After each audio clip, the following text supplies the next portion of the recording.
everybody. Happy News Literacy Week. I'm so excited to talk to April Hines, our Journalism and Mass Communications Librarian. April, thanks for talking to us about news literacy. No problem. I'm excited to be here. Can you define it for us? What is it?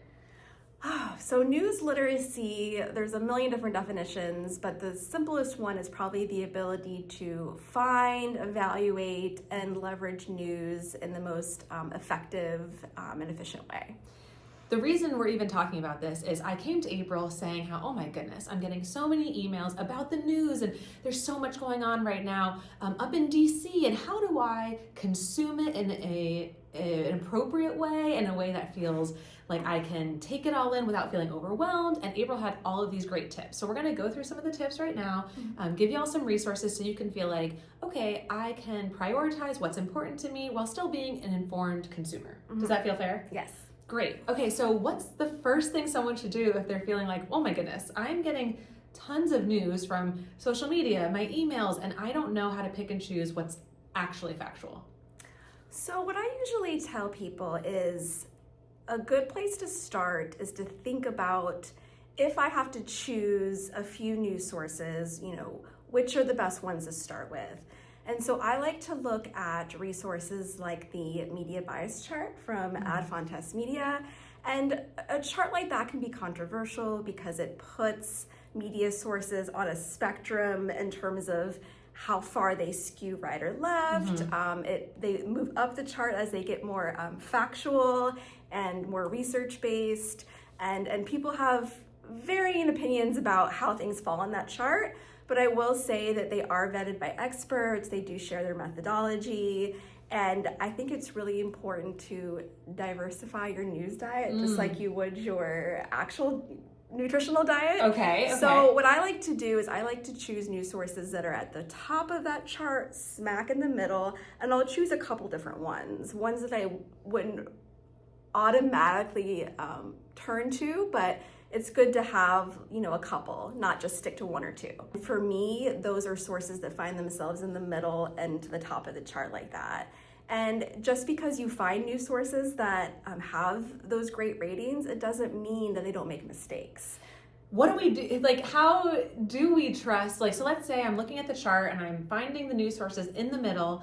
How do I know when I'm looking at it that it is true? Do I need to fact check that as well? Well, I always say it's important to not only evaluate the news sources that you're consuming, but looking at articles at the actual article level.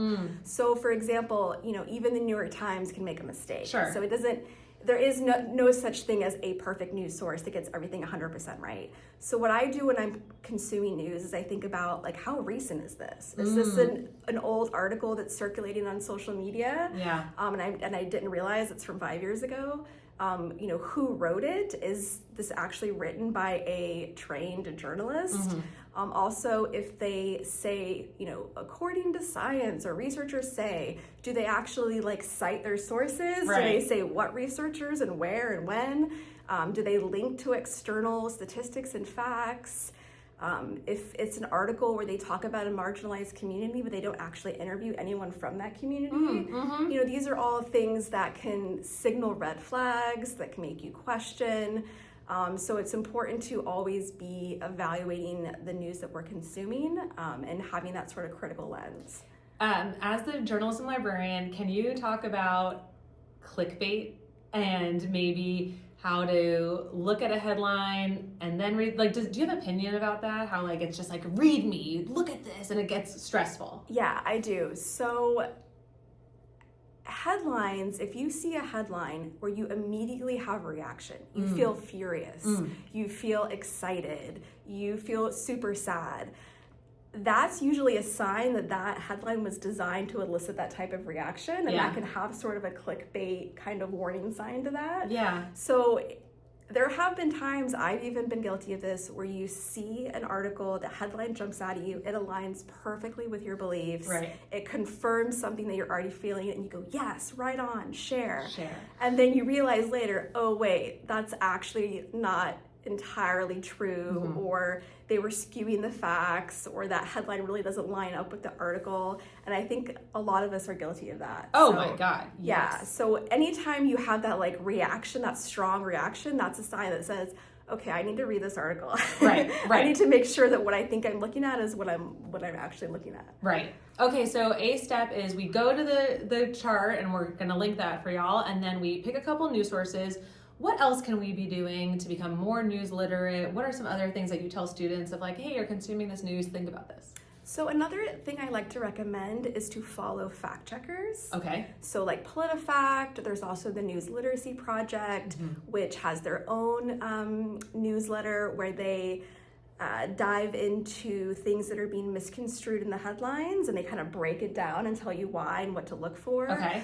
So I sign up for that newsletter. I sign up for the PolitiFact like daily email, and I call it my cutting through the crap email, because it'll tell you like, here are the numbers that are being thrown around in the news. Here's the ways they're being misrepresented. Here's what you need to look for. And of course, fact checkers are not perfect either. Sure. But it's another line of evaluation that can kind of keep you from falling for a lot of these clickbait type of methods. Okay. So we're picking some sources that are neutral so we can get the facts. We're following fact checkers. So again, we're trying to feel a little bit more grounded, a little bit more in control when you're getting so much news. You know, I don't know if y'all know this, but CNN was the first 24-hour news broadcasting station. And since then, we just get news all the time. And we're getting news from non-journalists. We're getting news from just anyone on social media who's telling you things. So it's really wise, like April said, diversify your diet, but also make sure you're getting the right foods in, the right news. You're being selective with where you're consuming your news, because some of it, as she said, is just crap. So you want to make sure you're being diligent. And I also want to talk about paywalls. Okay, yeah. Because I had a student tell me just the other day that whenever she hits a paywall for an article, she just moves on and doesn't consume that news source, even if it's like a highly reputable, credible news source with a great reputation. So, if you are affiliated with the University of Florida, you don't have to move on, because we subscribe to a lot of these resources. That's right. As a UF student, you have institutional access to the Wall Street Journal and the New York Times. But then in addition to that, we have tons of news databases that provide access to thousands of news sources from all over the world. And you can sign up for alerts. You can follow your favorite news sources. You can run searches. So you have a lot more. There's no excuse. There's no excuse. And what I've found is I've hit paywalls before, and sometimes I don't know how to do the access. And so I just go on to ASCA on uflib.ufl.edu, and I message a librarian. I'm like, hey, I'm trying to read this article. Can you help me get past the paywall? And they'll help you. So before you get frustrated and just say, forget it, I'm not going to read this, ask someone for help for sure. Okay. April, what else can we be doing? Tell me again about that source where you can see how Congress briefs the president on things about different issues. Isn't that that's a really cool site? Yeah, so that's called CQ Researcher, and that's a database that we subscribe to here at UF. And so if you ever just want to get basic background information, like, I don't know much about the war in Gaza. I know it's a very complex issue. How can I just learn some foundational information that's easy to digest? Yeah. You can look for things like that in databases like Opposing Viewpoints or CQ Researcher that we have available here at the UF libraries, and kind of bring yourself to a point where you feel like you can speak more intelligently about a contentious issue. Yes, so I teach on campus, and I hear, and you do too, and we hear from students, and they say things like, I don't feel like I know enough about the issue, so I just stay quiet. And it's like, well, that's a choice, but you could also go learn about the issue, so then you can feel more confident with the facts.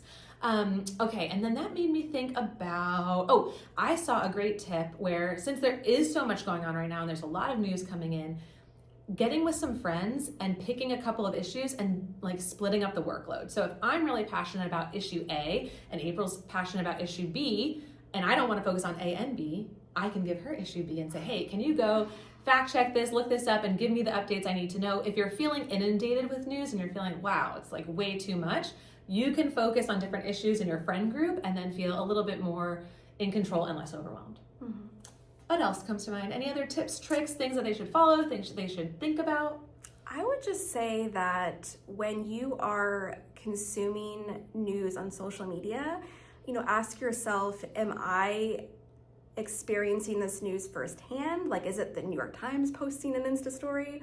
Or am I consuming someone else's interpretation of the news where something might get lost in that translation? You know, we watch a lot of these recap videos where people are talking about what's happening in the news, but sometimes they're missing the full picture and you're losing some of the nuance. So, you know, ask yourself, like, am I consuming the news or, again, somebody else's interpretation of that? If I had $1 for every time I'm watching social media and I'm listening to someone say something, I'm like, yeah, that makes sense. But then I click on the comments and then folks are coming in like, this is old news, this got debunked in this year, this is why this doesn't make sense, I'm a doctor and here's how this doesn't work out.